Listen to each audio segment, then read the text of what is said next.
رب العالمین احکم الحاکمین کے لیے انگنت لا تعداد بے حد حساب و کتاب درود و سلام امام الموحدین سید المرسلین جناب محمد الرسول اللہ صلی اللہ تعالی علیہ وآلہ وصحبہ وسلم کی ذات گرامی اقدس پر معزز سامعین کرام، آج کے جمعۃ المبارک کے خطبہ کا عنوان ہے لا الہ الا اللہ کہنے کی فضیلت۔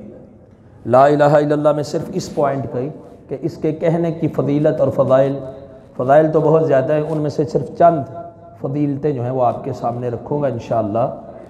باقی لا الہ الا اللہ کا معنی، لا الہ الا اللہ کا مفہوم، لا الہ الا اللہ کی شروط جو ہیں وہ کیا ہیں، یہ چیزیں بھی انشاءاللہ بعد میں کسی اور موقع کے اوپر یا آئندہ خطبات کے اندر ہوں گی۔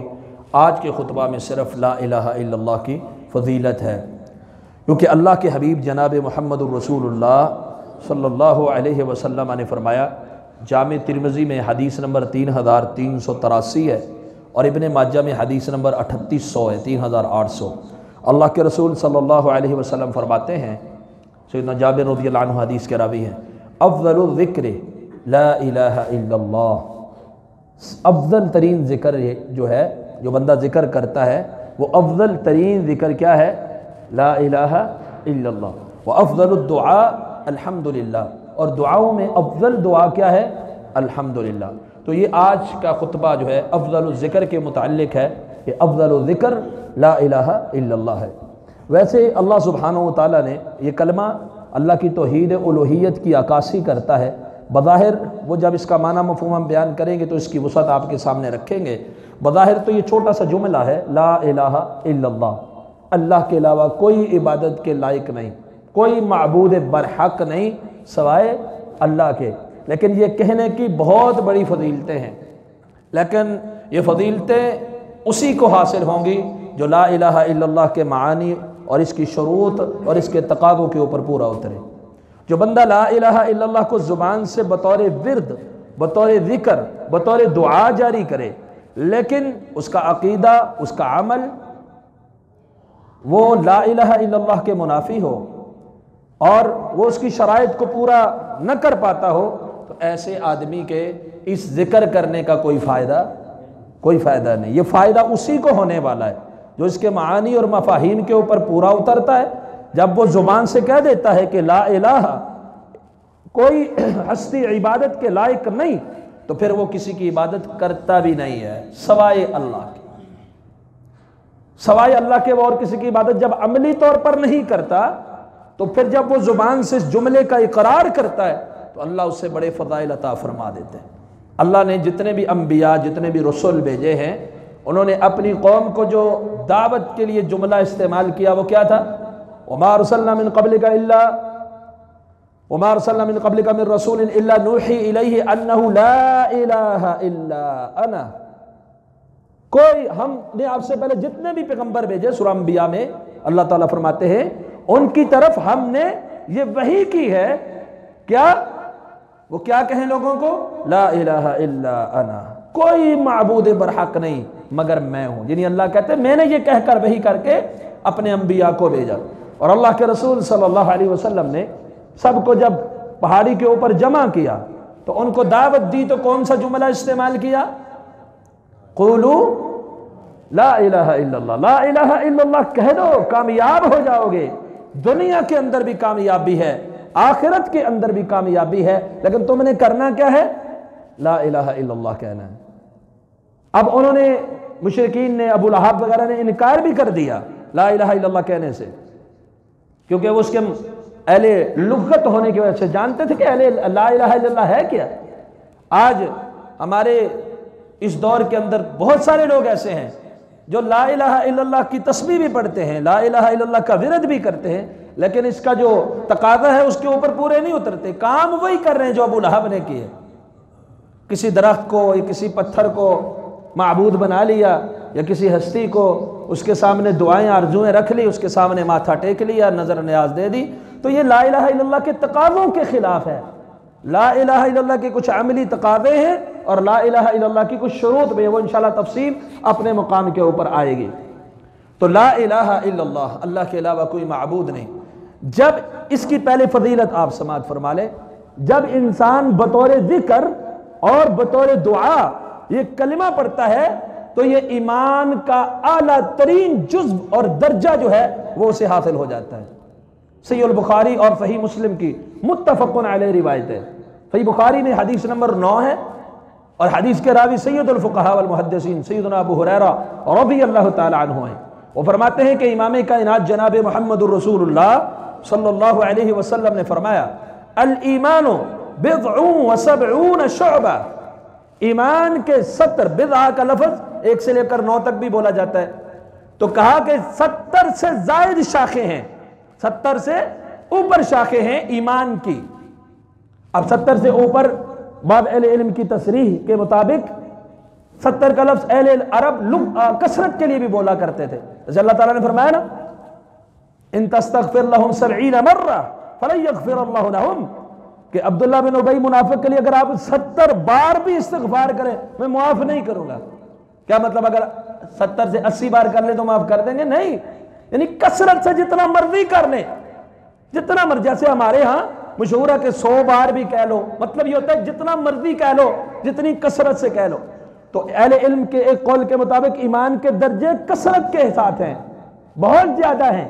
الایمان بضع و سبعون شعبہ، 70 سے زائد درجات ہیں، شاخیں ہیں، شعبے ہیں۔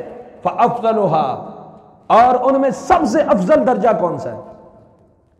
جو ایمان کے درجات ہیں، ایمان کے شعبے ہیں، اللہ کے رسول صلی اللہ علیہ وسلم فرماتے ہیں فافضلها، ان میں سب سے افضل ترین، سب سے زیادہ فضیلت والا جو درجہ ہے وہ قول لا الہ الا اللہ، لا الہ الا اللہ کہنا ہے۔ لا الہ الا اللہ کہنا ایمان کا سب سے افضل ترین درجہ ہے، اور وَأَدْنَاهَا، اور اس سے کم تر درجہ رستے سے تکلیف دہ چیز کو ہٹا لینا۔ اب رستے سے تکلیف دہ چیز کو ہٹا لینا بھی بہت بڑی نیکی ہے، اور یہ ایک عمل ہے۔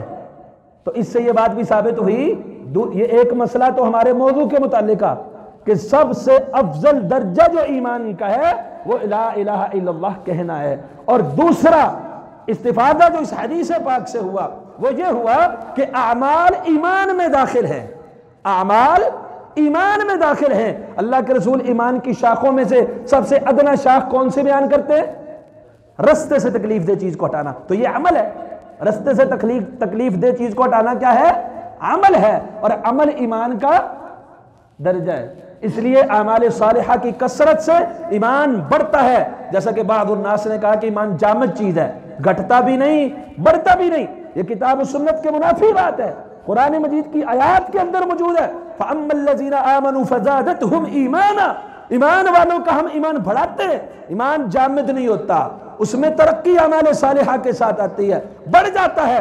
اور ایمان جب گناہ ہوتے ہیں، عمل صالح کی کمی ہوتی ہے، نقص واقع ہوتا ہے، اور گناہوں کا بوجھ زیادہ اپنے اوپر بندہ لاد دیتا ہے تو پھر ایمان میں کمی بھی آتی ہے، گھٹتا بھی ہے۔ الایمان یزید و ینقص، ایمان بڑھتا بھی ہے، ایمان کم بھی ہوتا ہے۔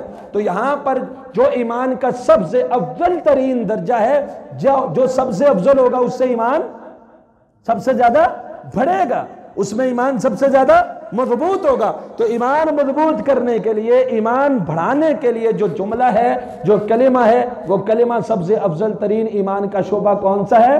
لا الہ الا اللہ۔ اور جیسا کہ میں نے آپ کے سامنے ترمذی کی حدیث اور ابن ماجہ کی حدیث رکھی، اللہ کے رسول صلی اللہ علیہ وسلم نے کیا فرمایا؟ افضل الذکر لا الہ الا اللہ، سب سے افضل ترین ذکر کیا ہے؟ وہ لا الہ الا اللہ ہے، اور افضل ترین دعا جو ہے وہ کیا ہے؟ وہ الحمدللہ۔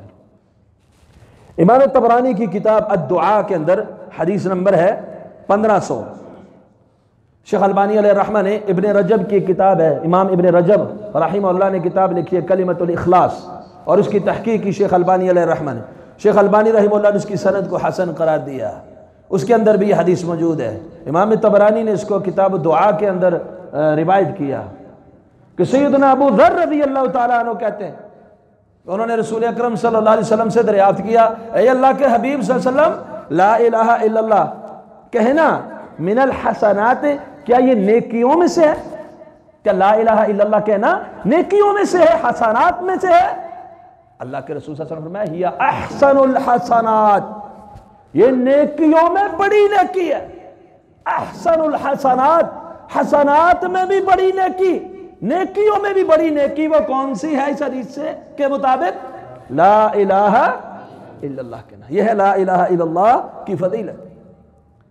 اب ایک بندہ دنیا کے اندر جب یہ پڑھتا ہے تو جتنا زیادہ پڑھے گا اتنا زیادہ سمجھے گا، جتنا زیادہ اس کا ورد کرے گا اس کو سمجھے گا، اس کے مطابق پھر جو اس کے منافی چیزیں ہیں ان کو دور کرے گا، اس کے جو نواقض ہیں ان کو ہٹانے کی کوشش کرے گا، اور اس کے لیے یہ سعادت ہے کہ وہ قیامت والے دن امام کائنات جناب محمد الرسول اللہ صلی اللہ علیہ وسلم کی شفاعت کا مستحق بن جائے گا۔ بڑی معروف حدیث، کئی بار آپ نے سنی ہے، صحیح بخاری کے اندر حدیث نمبر 99 ہے۔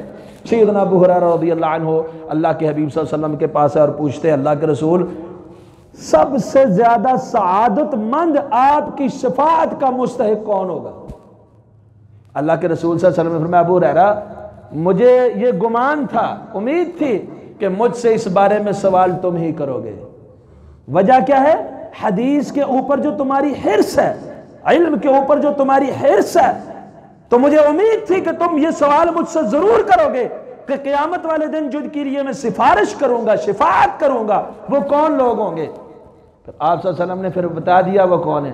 اسعد الناس بشفاعتی یوم القیامہ من قال لا الہ الا اللہ خالصا من قلبہ، جس نے اخلاص کے ساتھ، دل کے اخلاص کے ساتھ، خالصتا من قال، جس نے کہہ دیا، یہ پڑھ لیا، یہ بول دیا لا الہ الا اللہ، لوگوں میں سب سے زیادہ سعادت مند ہے، میری سفارش کا مستحق ہو جائے گا۔ تو جو شخص یہ چاہتا ہے کہ امام کائنات جناب محمد رسول اللہ صلی اللہ علیہ وسلم کی سفارش کا مستحق بن جائے اور اس کے لیے سفارش کریں، اسے کیا چاہیے؟ لا الہ الا اللہ پڑھنا چاہیے، اس کا ورد کرنا چاہیے، اس کے لیے ساتھ دعا کرنی چاہیے، اس کے ساتھ ذکر کرنا چاہیے۔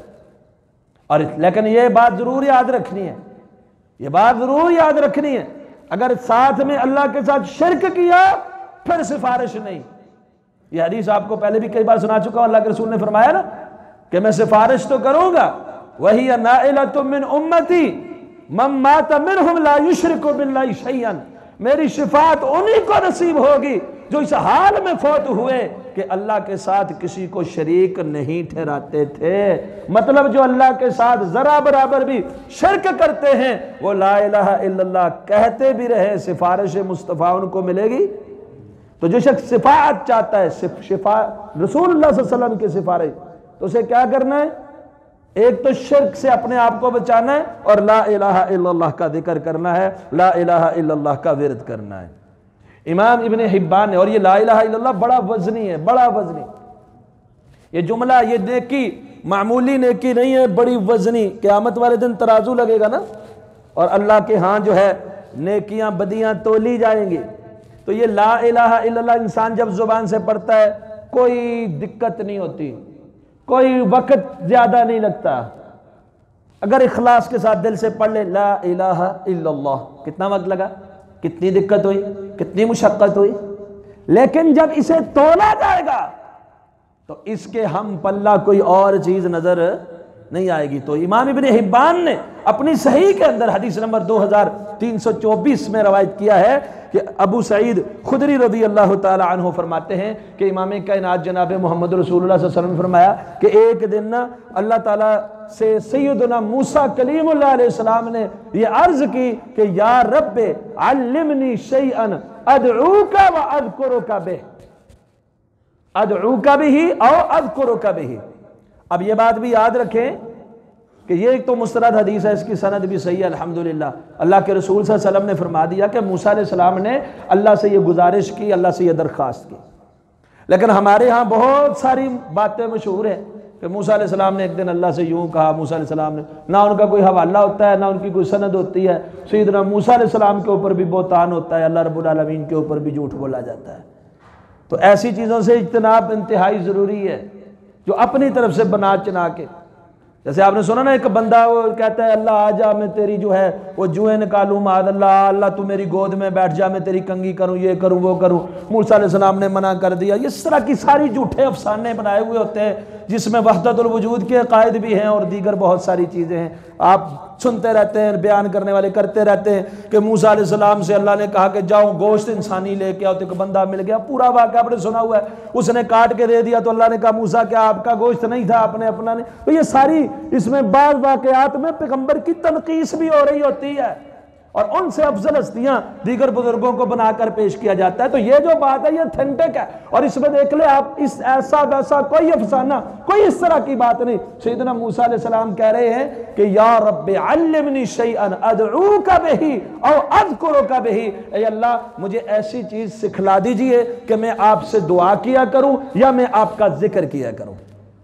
مطلب کیا ہے کہ لا الہ الا اللہ کو آپ نے عقیدتاً اپنانا ہے، یہ اپنانا ہے نا کہ اللہ کے علاوہ کوئی عبادت کے لائق نہیں۔ آپ کا نظریہ، سوچ، آپ کا عقیدہ، منہج، مسلک، آپ کا ایمان یہ ہونا چاہیے، لیکن اس کے ساتھ ساتھ آپ اس کو دعائیہ کلمات کے طور پر بھی پڑھیں، آپ اس کو بطور ذکر بھی پڑھیں۔ یہاں کیا کریں؟ اذکرک، میں آپ کا ذکر کیا کروں۔ ہم تو کہے بس ایک دفعہ لا الہ الا اللہ پڑھ لیے، پہلا کلمہ ہے ہمارا تو بس ہم مسلمان ہو گئے، بعد میں اس کو پڑھنے کی ضرورت نہیں، یا پھر مولوی صاحب نے کہا کہ موقع پہ اپنی طرف سے سن لیتے ہیں۔ تو کہا اللہ ذکر کیا کروں اس کا، وَأَدْعُوكَ بِهِ، یا دعا کیا کروں اس کے ساتھ۔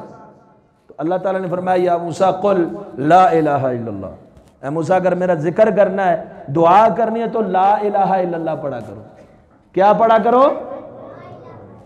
اللہ اکبر۔ موسیٰ علیہ السلام نے فرمایا اے اللہ کل عبادک، آپ کے جتنے بھی بندے ہیں وہ لا الہ الا اللہ تو کہتے ہیں، پڑھتے ہیں، میں یہ چاہتا ہوں مجھے کوئی ایسا ذکر بتائیں جو میرے لیے خاص ہو اور میں اس خاص ورد سے آپ کو یاد کیا کروں۔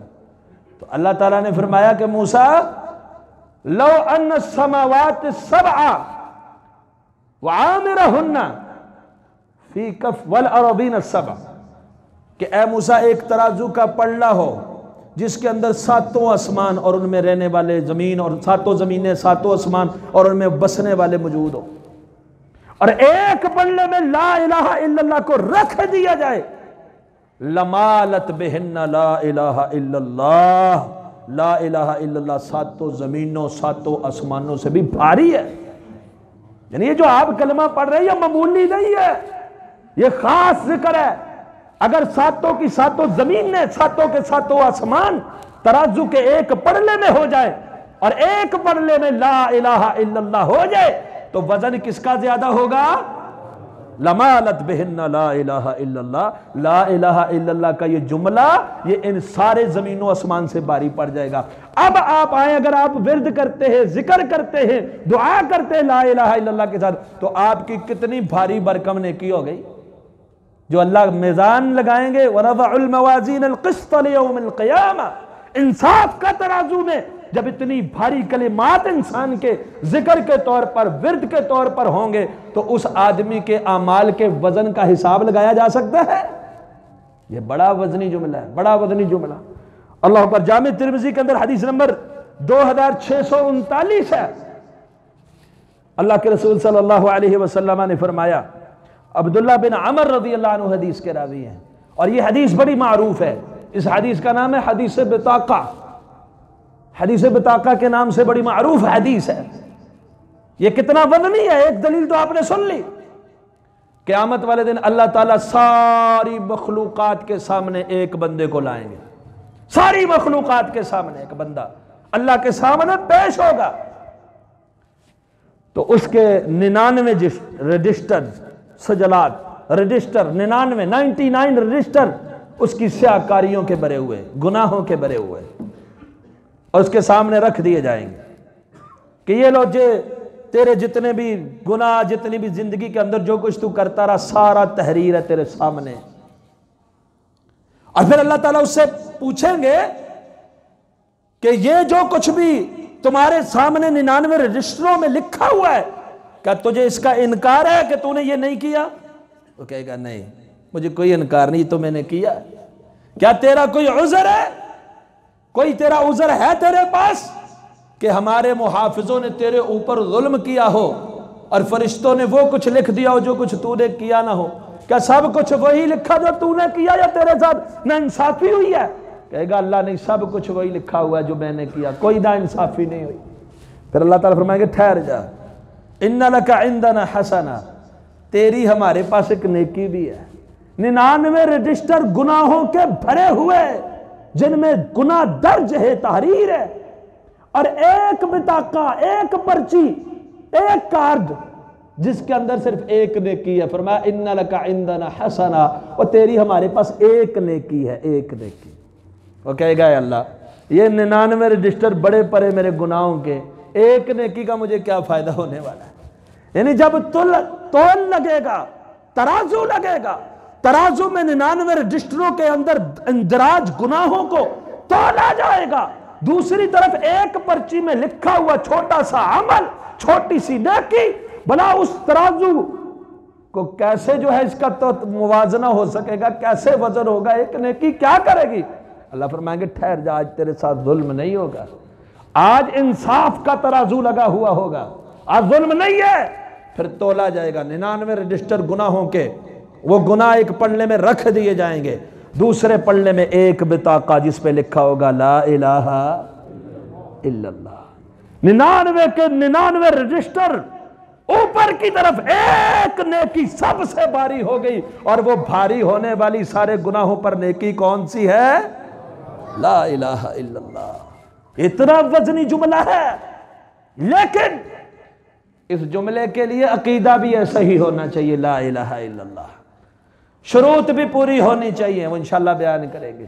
اس کے نواقض والا کوئی عمل نہیں ہونا چاہیے جس سے لا الہ الا اللہ ٹوٹ جائے۔ اگر بندہ لا الہ الا اللہ کہہ کر اولاد کسی دنیا کے بندے سے مانگے یا کسی اور چیز سے مانگے، اس کا لا الہ الا اللہ کہنا ٹوٹ جاتا ہے، نقص واقع ہو جاتا ہے۔ تو نواقص سے بچے، تب یہ ایک نیکی ایسی نیکی ہے ہزاروں گناہوں پہ بھی بھاری ہے۔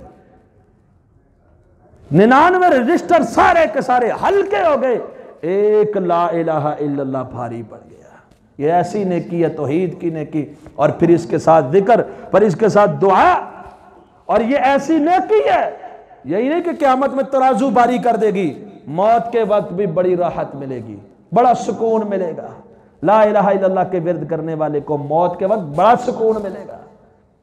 اللہ کے حبیب صلی اللہ علیہ وسلم کی ایک معروف حدیث آپ نے سنی ہوئی ہے، من کان آخر کلامہ لا الہ الا اللہ دخل الجنہ، جس کا آخری کلام، آخری جملہ لا الہ الا اللہ ہوگا، وہ کہاں جائے گا؟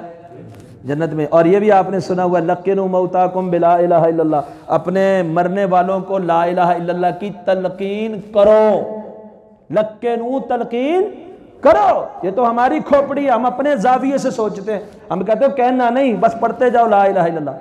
اور کچھ لوگ بڑے عجیب ہوتے ہیں، جب کوئی فوت ہو رہا ہوتا ہے حالت نزع میں ہوتا ہے، بجائے اس کے پاس لا الہ الا اللہ پڑھنے کے کچھ اور پڑھنا شروع کر دیتے ہیں، کچھ کس انداز میں، کچھ کس انداز میں۔ تو کہا لا الہ الا اللہ کہو، اور اسے کہو کہ لا الہ الا اللہ کہہ، لا الہ الا اللہ پڑھ، تلقین کرو اسے۔ ہمارے لوگ کہتے ہیں نہیں تلقین نہیں کرنی، کیوں تلقین نہیں کرنی؟ کہتے ہیں اس لیے تلقین نہیں کرنی، وہ بیچارہ مرض کے اندر مبتلا ہے، تکلیف میں ہے، شدت میں ہے، خوف میں ہے، اگر وہ کہہ دے کہ میں نہیں پڑھتا تو کافر ہو کے مر جائے گا، تو ایسی بات نہیں ہے۔ جو تکفیر کے موانع ہیں، ان موانع میں سے ایک معنی یہ ہے شدت الفرح، اور شدت الخوف جو ہے اس کے کفر کا فتویٰ نہیں لگتا۔ یعنی ایک انسان خوشی کی انتہا کو پہنچا ہوا ہو، زبان سے ایسا جملہ نکل جائے جو کفر کا جملہ ہو، تو اس بندے پہ کفر کا فتویٰ لگتا ہے۔ جیسے ایک آدمی کا ترمذی کے اندر حدیث آتی ہے، سامان بھی گم ہو گیا، اونٹنی بھی گم ہو گئی، تھک ہار گیا ڈھونڈ ڈھونڈ کے صحرا کی گرمی میں، اور پھر لیٹ گیا آرام کے لیے سائے دار درخت کے نیچے، اچانک جاگتا ہے، آنکھ کھلتی ہے، اونٹنی بھی موجود، سامان بھی موجود، خوشی کی انتہا نہ رہی، کہنے لگا اے اللہ تو میرا بندہ میں تیرا رب۔ تو وہ کہنا چاہتا تھا میں تیرا رب تو میرا بندہ، لیکن خوشی کی شدت میں یہ جملہ نکلا تو اس کے اوپر کوئی فتویٰ لگا؟ اسی طرح صحیح بخاری کے اندر بندہ خوف کی شدت میں ہے اور اپنے بیٹوں کو کہتا ہے کہ میری جو ہے وہ جلا کے میری راکھ کو بہا دینا، ادھر ادھر مجھے دور دور الگ الگ میری راکھ کو کر دینا، پانیوں میں بہا دینا، ہواؤں میں بکھیر دینا، لیکن اللہ نے اسے بھی جب پوچھا کہ یہ کیوں کیا، اس نے کہا من خشیتک یا رب، اے اللہ تیرے خوف کی وجہ سے ایسا میں نے کہہ دیا، ڈر گیا تھا، میں بھاگ تو نہیں سکتا۔ تو اللہ فرمائیں گے جا میں نے تجھ کو معاف کیا۔ تو اس پہ کفر کا فتویٰ لگا، خوف کی شدت میں گناہ کر گیا نا، تو خوف کی شدت میں موانع یہ تکفیر سے اسے فتویٰ نہیں لگا کرتا۔ تو آپ کہیں اگر مرض کی شدت میں، خوف کی شدت میں، تکلیف کی شدت میں کسی کی زبان سے یہ جملہ نکلا تو اس کے اوپر کفر کا فتویٰ نہیں لگے گا، اگر وہ زندگی میں اہل ایمان میں سے ہے، اہل توحید میں سے ہے، کلمے کا اقراری ہے، کلمے سے محبت کرنے والا ہے، اس کا ورد کرنے والا ہے، اس کے پڑھنے والا ہے۔ اسی لیے تو امام کائنات علیہ السلام نے فرمایا لَقِّنُوا مَوْتَاكُمْ بِلَا الَّهَ إِلَّا اللَّهِ، اپنے مرنے والوں کو لا الہ الا اللہ پڑھنے کی تلقین کیا کرو، کہا کرو کہ پڑھو، آپ کے پڑھانے سے وہ پڑھ لے گا۔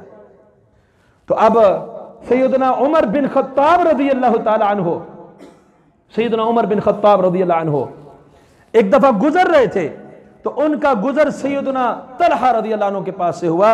ابن ماجہ کے اندر حدیث نمبر 3797 ہے۔ سیدنا طلحہ رضی اللہ عنہ پریشان گم سم، حضرت عمر رضی اللہ عنہ نے دیکھا بڑے پریشان ہیں، تو انہوں نے کہا کیا ہوا؟ رسول اللہ صلی اللہ علیہ وسلم کی وفات کے بعد سیدنا ابو بکر رضی اللہ عنہ خلیفہ بنے، تو کیا آپ کو یہ بات بری لگ رہی ہے کہ آپ کا چچا زاد خلیفہ بن گیا ہے؟ اس وجہ سے کہا نہیں، اس وجہ سے پریشان نہیں ہو۔ کہا پریشانی کیا ہے؟ کہا میں نے اللہ کے رسول صلی اللہ علیہ وسلم سے یہ حدیث پاک سنی۔ اب دیکھ لیجئے پریشانی کی وجہ سنی ہے۔ کہا حدیث پاک سنی، آپ علیہ السلام نے فرمایا انی لأعلم کلمۃ، میں ایک ایسا کلمہ جانتا ہوں، لا یقولها احد عند موتہ، کوئی بھی آدمی اگر اپنی موت کے وقت اس کلمے کو پڑھ لیتا ہے، وہ سائٹ پہ بھی جگہ موجود ہے جی، دوسرے حال میں پیچھے سے چلے جائیں، دوسرے حال میں بھی صفحے بچھی ہوئی ہیں، جگہ موجود ہے۔ فرمایا کہ میں ایسا کلمہ جانتا ہوں، اگر اپنی موت کے وقت کوئی شخص اس کلمے کو پڑھ لیتا ہے تو فائدہ کیا ہوتا ہے؟ الا كانت نور الصحیفہ، اس کے صحیفہ عمل نامہ روشنی اور نور سے بھر جاتا ہے۔ میں ایسا کلمہ جانتا اگر کوئی پڑھ لے موت کے وقت، اس کا اعمال نامہ کیا ہوتا ہے؟ نور سے منور ہو جاتا ہے، بھر جاتا ہے۔ وَإِنَّ جَسَدَهُ، غور کیجئے، وَإِنَّ جَسَدَهُ، اس کا جسم بھی، وَرُوحَهُ، اس کی روح بھی، لَيَجِدَانِ لَهَا رَوْحًا عِنْدَ الْمَوْتِ، موت کے وقت بڑی راحت محسوس کرتے ہیں۔ جسم کو بھی بڑی راحت پہنچتی ہے، روح کو بھی بڑی راحت پہنچتی ہے، روح کو بھی راحت پہنچ گئی، جسم کو بھی راحت پہنچ گئی، کوئی تکلیف باقی رہ گئی؟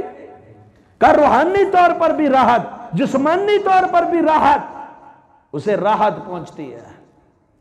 اور جو شخص موت کے ٹائم یہ کلمہ پڑھے، اس کی یہ فضیلت اللہ کے رسول نے بیان کی کہ موت کے وقت جسم اور روح کی راحت اور عمل نامے کا نور سے منور ہو جانا۔ لیکن پریشانی یہ ہے لم اسألہ حتی توفیا، میں یہ کلمہ پوچھ ہی نہیں سکا یہ کون سا کلمہ ہے، اللہ کے رسول وفات پا گئے۔ یہ علم کی ایک بات مجھ سے رہ گئی، نہیں پوچھ سکا کہ اتنی فضیلت والا کلمہ کون سا ہے۔ مثال کے طور پہ آج میں یہ حدیث بیان کروں، میں کہوں اللہ کے رسول صلی اللہ علیہ وسلم نے فرمایا